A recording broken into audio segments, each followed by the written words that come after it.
Moving Through Life, Part 11. Conversational Traps. Slate couldn't believe what he had just witnessed. Shay had just come out of the wall, willingly climbed into the clutches of that human, Todd, talked with him, and then let him carry her out of the room. The middle brother had half a mind to reveal himself from his spot on the shelf, but decided not to do that. Instead, he stayed tucked away and waited for the human to return to bed and turn off the light. Slate hadn't been able to sleep. His sister was back, seen, and quite possibly revealed more than she intended, something that he now had confirmed, and the fear of being uprooted and caught in the middle of the night unsettled him to no end.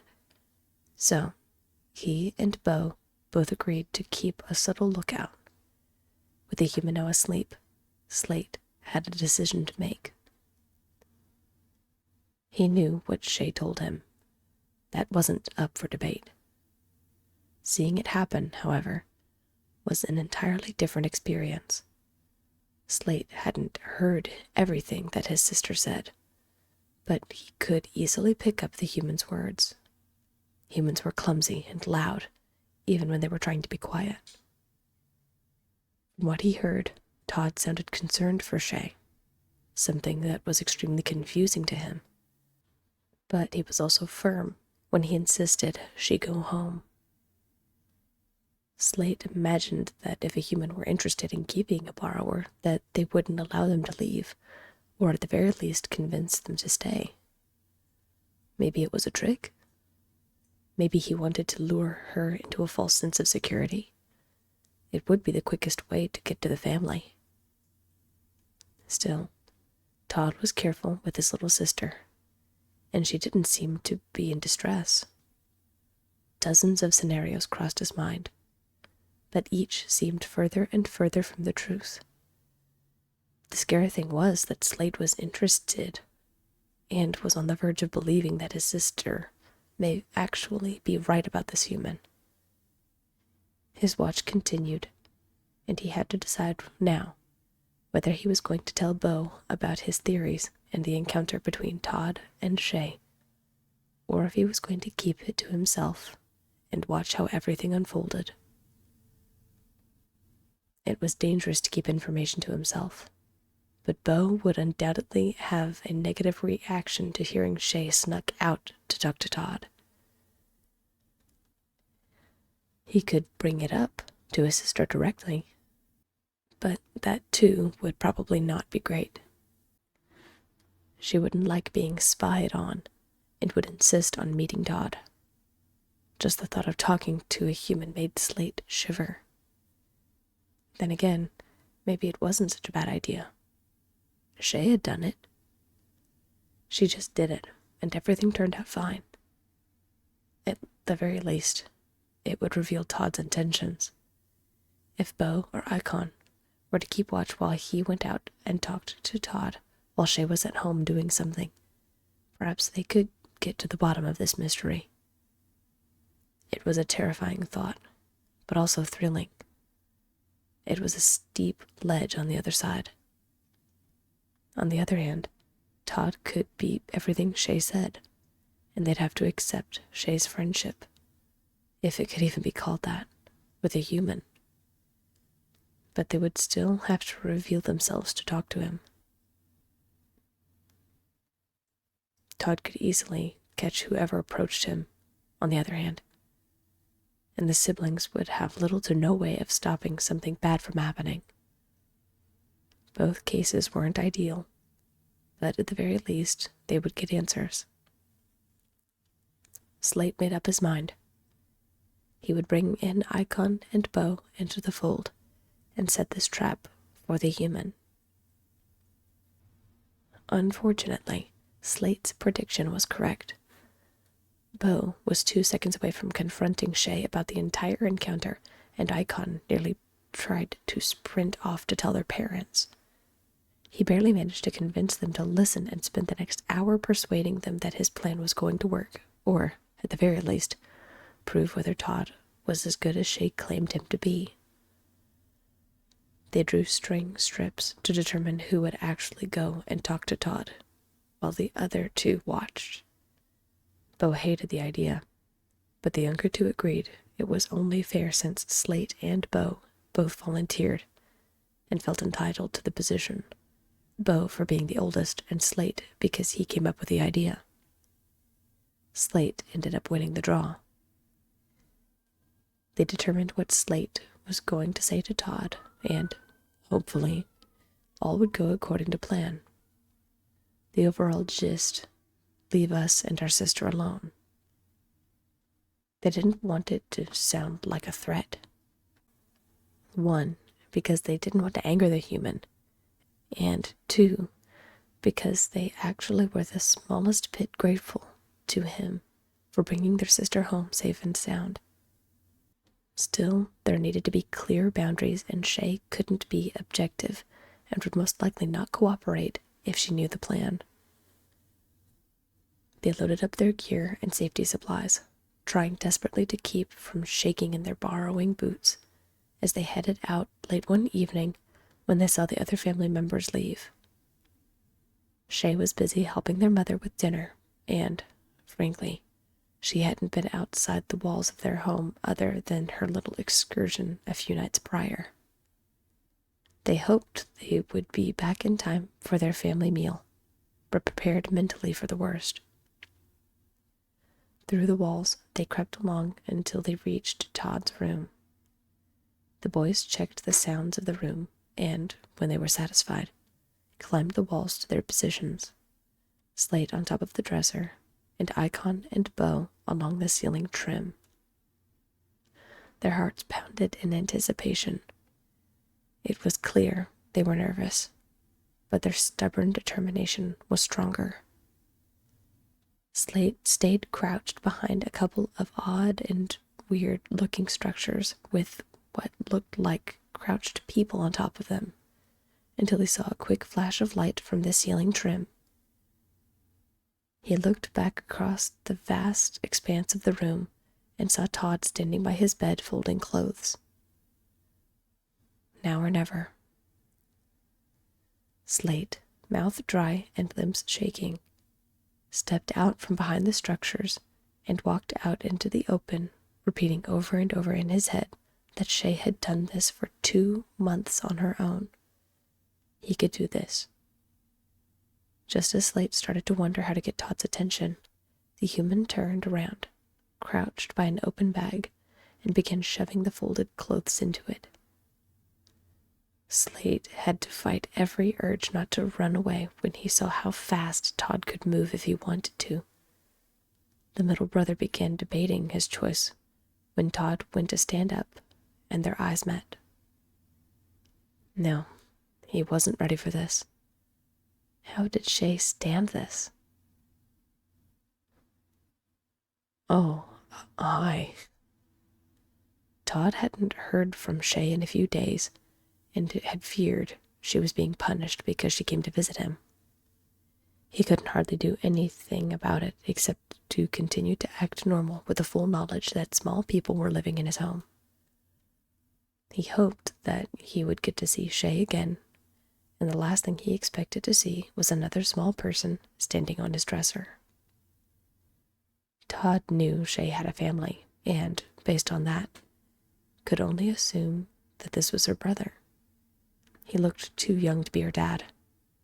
They had some of the same features, and, if he was being completely honest, seeing him reminded Todd of the first time he saw Shay in his apartment.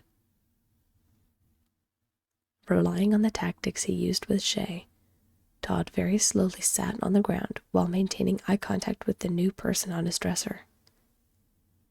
There were several seconds of tense silence, which Todd decided to break first. Nice to meet you, said Todd quietly. I'm Todd. Slate, who was on the receiving end, couldn't stop the cold rigidness from seizing his body.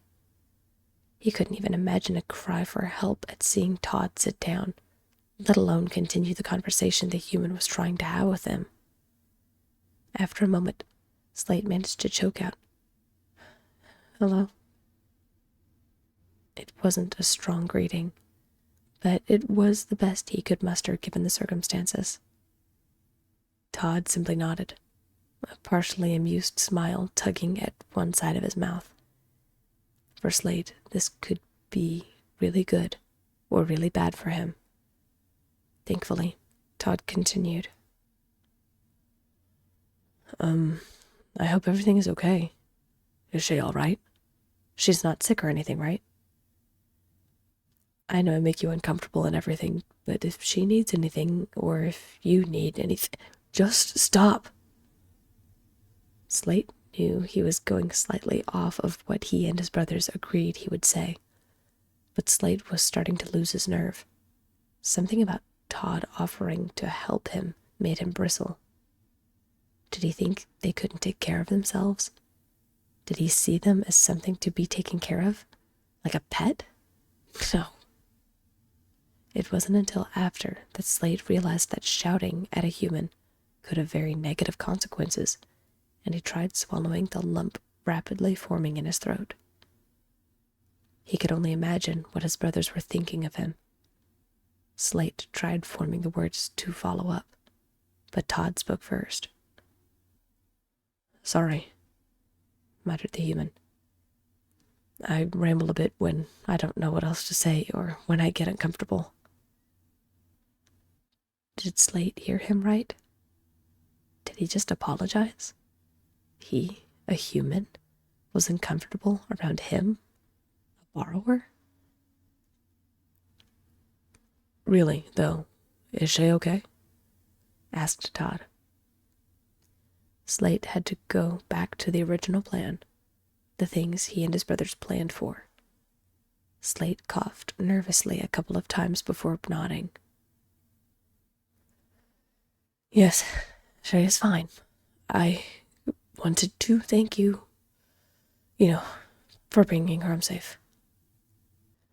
Slate had to force the words out in between his heart thumping in his chest.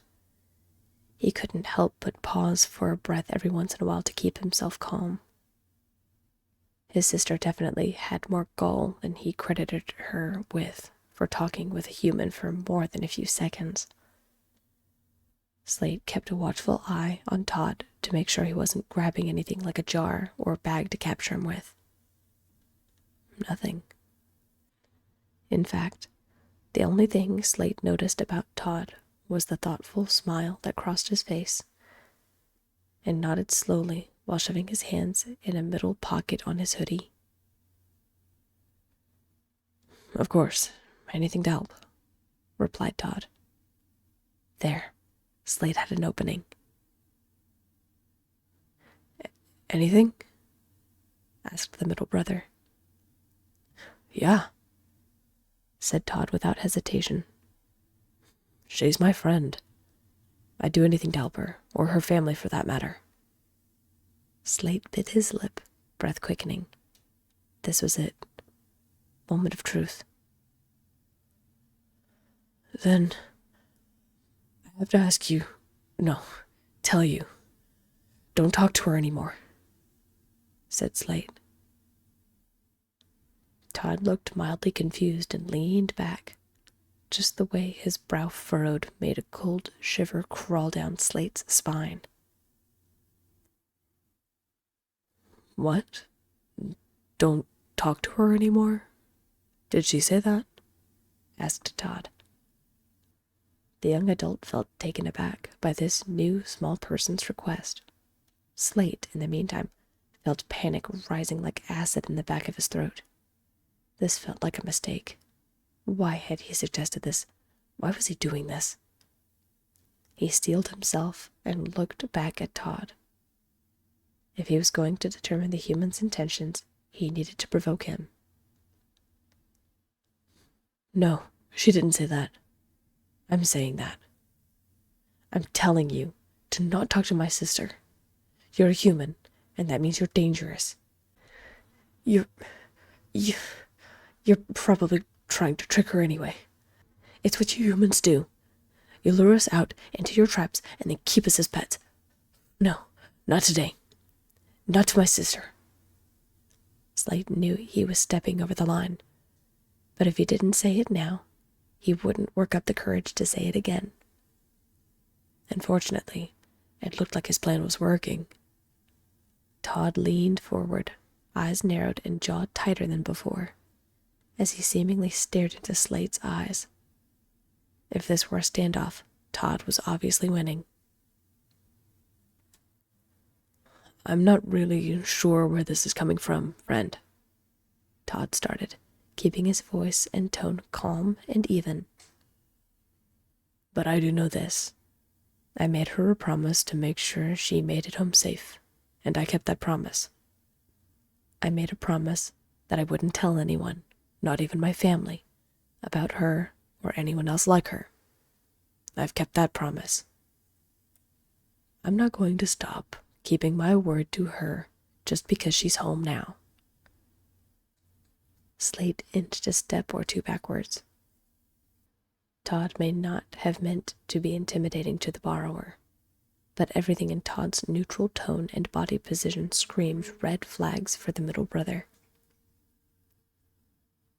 As for your other points, she came to me. I didn't try to lure her out or trick her. From day one, I've tried to be as helpful and open as possible. The last thing I want for her is to make her feel scared and alone. She's always had the option of doing her own thing. I've never forced her to talk to me or come with me in any way. I've never touched or grabbed her without permission. I've never once wanted to hurt her. In fact, I've always asked before I did pretty much anything to make sure I didn't freak her out.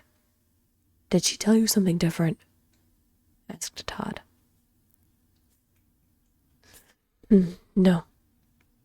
But humans are manipulating and tricky, argued Slate. Look, we have to leave our home because you know about her. And now you know about me. It's not safe for us anymore. It's not safe for Shay anymore. How do we know you're telling us the truth and haven't already told your family about us? Karma had an odd way of punishing people and picking favorites. This was one of those times. No sooner had the words come out of Slate's mouth when both Slate and Todd heard the front door open and shut with lightning speed, followed by the sound of rapidly approaching footsteps. Slate and Todd both came to the same conclusion. Whoever the footsteps belonged to were coming to see Todd. Slate was frozen in place. He had quick reflexes, but not quick enough to take cover from whoever was coming. He didn't need to. Todd, thinking fast, was on his feet in a flash and was at the dresser faster than Slate could blink. All the borrower could pick up before being scooped up into Todd's massive hands was a hushed sorry before being shoved into the hoodie pocket. Slate was instantly covered in fabric, which barely let any light in through, and cupped on one side by Todd's hand. Each one of the human's fingers was the length of his entire body. Snapped out of his shock, Slate covered his mouth with his hand as he wrenched his sharpened watch gear free and pressed it against Todd's hand. If Todd made another grab, he was going to get a sliced palm too. Todd, in the meantime, couldn't believe what he had just done. Here he was trying to win over Shay's family, and the first thing he did was grab her brother without permission and shoved him into his pocket. This was going to require the biggest apology in the history of his existence. However, Todd had to focus on his sister, who burst into his room unannounced. "We're back, Lazy," she called out loudly. "Yeah, I got that much," replied Todd sarcastically, trying to hide his nerves with a partial grin. "You're back early?" "Yeah, and we grabbed dinner while we were out. Come on, it's time to eat." She reached over and tried to tug on his arm. but he resisted. "Just give me a second, I'm almost done," said Todd. His younger sister rolled her eyes and pranced out of the room. "Whatever. I'll take your favorite if you're not there in 5 minutes." Todd could only sigh and stare down at his pocket while keeping his body completely rigid. She had gone. And he was still there, stuck in his predicament. "I'm so sorry," Todd said softly. "I couldn't think of what else to do. She would have seen you, and, well, I thought this was the lesser of two evils." Slate, who kept his breath smothered, listened to the human once again apologizing to him. He appreciated more than he could say that Todd wasn't moving or curling his fingers at the moment. His entire body buzzed with adrenaline. Every one of his senses felt heightened. At the same time, he had never felt so small in his entire life. It put everything in perspective. "Look, I get where you're coming from," said Todd slowly.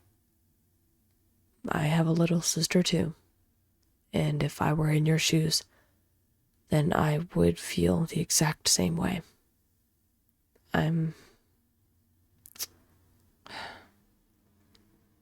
I'll trust you on this. I don't agree with telling me not to talk to Shay, but I can do what I can to respect your wishes." At this, Slate's ears pricked up. "You will?" he asked, realizing a moment later that his voice was probably muffled by the pocket. Evidently, Todd heard him. "Yeah. Now, I'm not going to ignore her. You need to be the one to tell her that you came and talked to me. If she comes to me, I'm not going to ignore her or try to explain this whole thing, okay?" asked Todd. Slate couldn't believe this. There was no way. "Why are you?" Slate couldn't hardly finish his own thought. "Helping you," finished Todd. "You know, Shay asked me that same question when we first met. To answer yours, I'm trying to help Shay. She's my friend, and the last thing I want to do is get her into more trouble by being selfish. Obviously, I want to keep talking to her and visit from time to time. That's the selfish part of me. The other part knows she's young and has a family. She needs her family. I don't want to take that away from her." Todd paused for another moment before continuing. "At any rate, I'm going back to my apartment tomorrow morning, so you'll have time to talk to her. I want to make sure I say goodbye and everything. But if you don't want me to talk to her, tell her, well, I guess I'll write it in a note and leave it somewhere, if that's okay." Yeah, I guess." Slate, still reeling, couldn't think of what else to say to the human. "All right, then," muttered Todd. I can get you out now, if that's okay," said Todd. Yeah," replied Slate, after taking several seconds to breathe deeply in preparation of what was to come. What he thought would come, however, didn't. Instead, Todd rotated his palm so Slate could stand on it. The fingers didn't wrap around him. The tips of those immense fingers merely flattened as his hand pulled free from the hoodie pocket. Slate couldn't believe what he was doing. and he tried to remember he would need to give Shay kudos for doing this more than once. Slate felt his insides hit the top of his throat as Todd descended slowly and lowered him to the floor. The moment the back of Todd's hand hit the ground, Slate scrambled off by the leg of the dresser. He tried keeping his breath under control, but his breath was coming in relatively shallow gasps. Why did his chest hurt so much? "Look," said Todd, not breaking eye contact with Slate. "I care about Shay a lot. She's my friend, and I'm going to miss her for what it's worth. Don't be angry or upset with her because she came and talked to me. She's a great girl. Now, I've got to go. You know where to find me." Todd knew it was over. He knew there was no chance of this new person taking his message to Shay.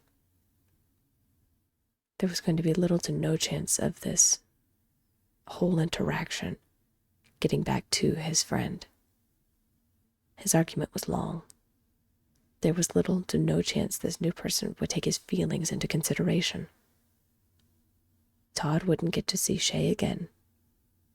His fears began to overwhelm him as he left the room to go to dinner. The argument, however, wasn't lost on Slate. If anything, it strengthened the human's argument. Todd didn't want to hurt Shay. Todd didn't want to hurt the family. He was telling the truth, and now Slate had witnessed it firsthand. After a minute of Todd being gone, Slate gathered his thoughts and headed into the walls, wondering now what he was going to tell his brothers and how this was going to proceed.